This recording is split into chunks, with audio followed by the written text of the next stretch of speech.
Medical school has come. The question is that grievances be noted. I call the honourable member for Paterson. Thank you, Mr Deputy Speaker. Here in Australia, the weather is never far from our minds. Whether you're preparing for a cyclone in Darwin, cleaning up after a flash flood in the centre of Newcastle, or battling a bushfire caused by a lightning strike. And in this arid land, Mr Deputy Speaker, rain can be a blessed sight. And in many parts of our country, celebrated rain last week. We celebrated when it came tumbling down, especially in my electorate of Paterson, ending what had been the driest season for many in decades. However, in the red zone of Williamstown and surrounds, Mr Deputy Speaker, the rain wasn't celebrated. In fact, it was a very sad thing. It's a sad thing when there is no joy when the tanks run over and the children can't splash in puddles.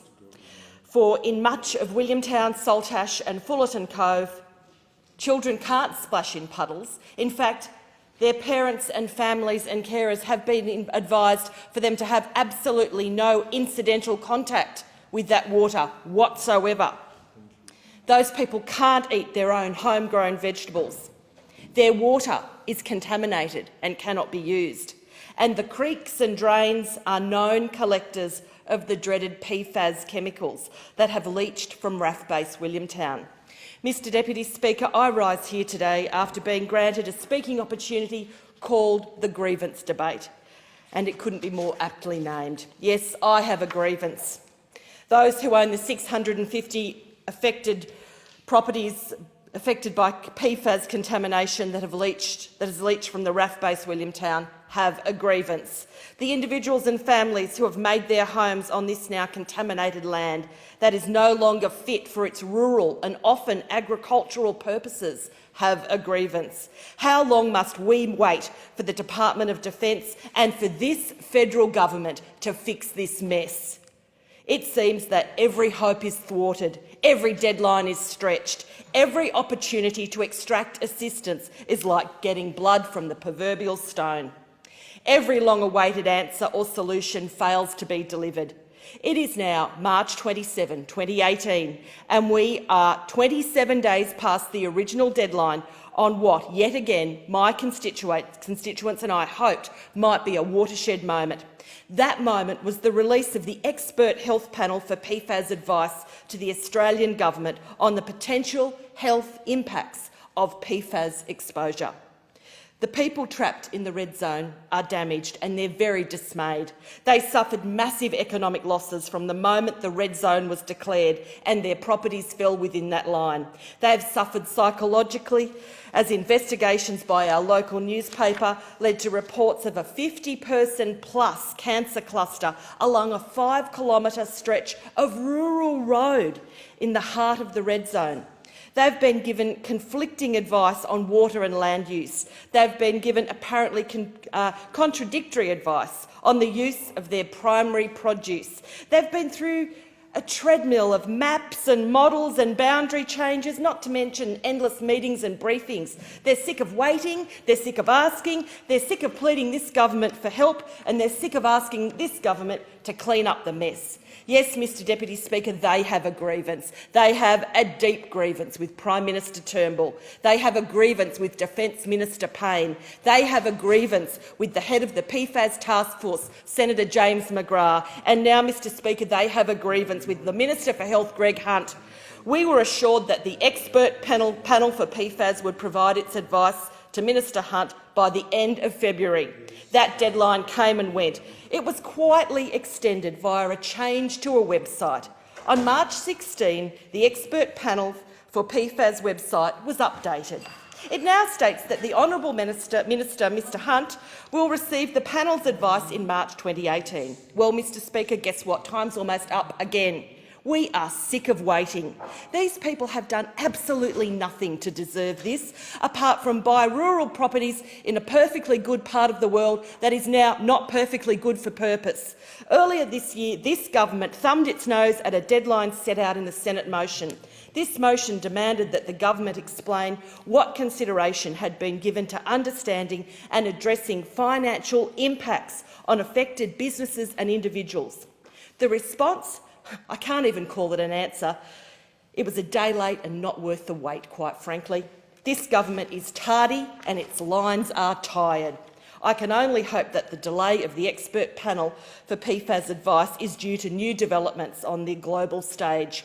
Legislation recently passed through the House and the Senate in Washington in the United States relating to the regulation of PFAS. The bill arose from concern about the high incidence of cancer among firefighters compared to the rest of the community.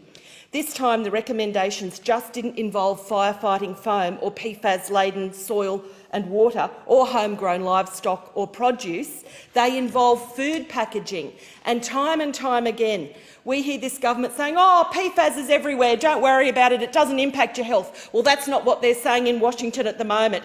They are saying they need to restrict the manufacture, sale and distribution of any food packaging to which PFAS chemicals have been intentionally added in any amount.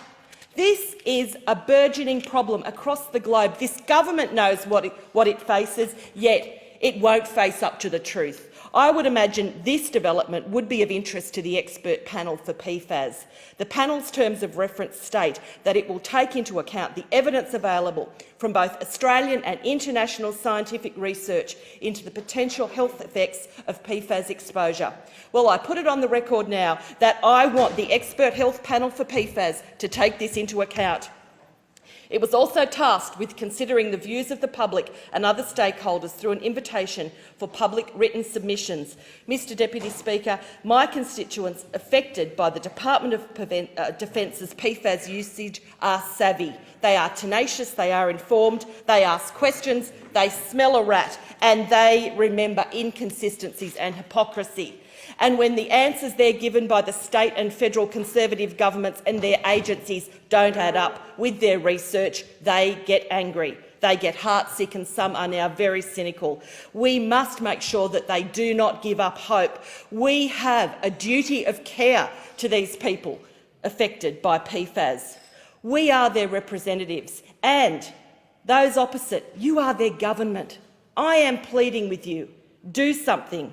I applaud the tenacity of Mrs Anne Clout, who recently wrote to the Prime Minister. She penned a letter to the Prime Minister and his wife, and she noted that while considering the ethical dilemmas brought to the fore by the former Deputy Prime Minister's recent personal turmoil, Prime Minister Malcolm Turnbull revealed that he had sought counsel in his wife. Well, this news prompted Anne to write to the Prime Minister and his wife, and Anne feared it might never be read. Well, I read it to put it on the record yesterday. It is a plea from one woman to another, a plea for human decency, a plea for truth, it's a plea for empathy, and it's a heartfelt invitation. I quote her. She said, "I invite you, Prime Minister Malcolm, and I invite your wife Lucy. As you have stated, you seek her counsel and turn to her, your life partner, for advice.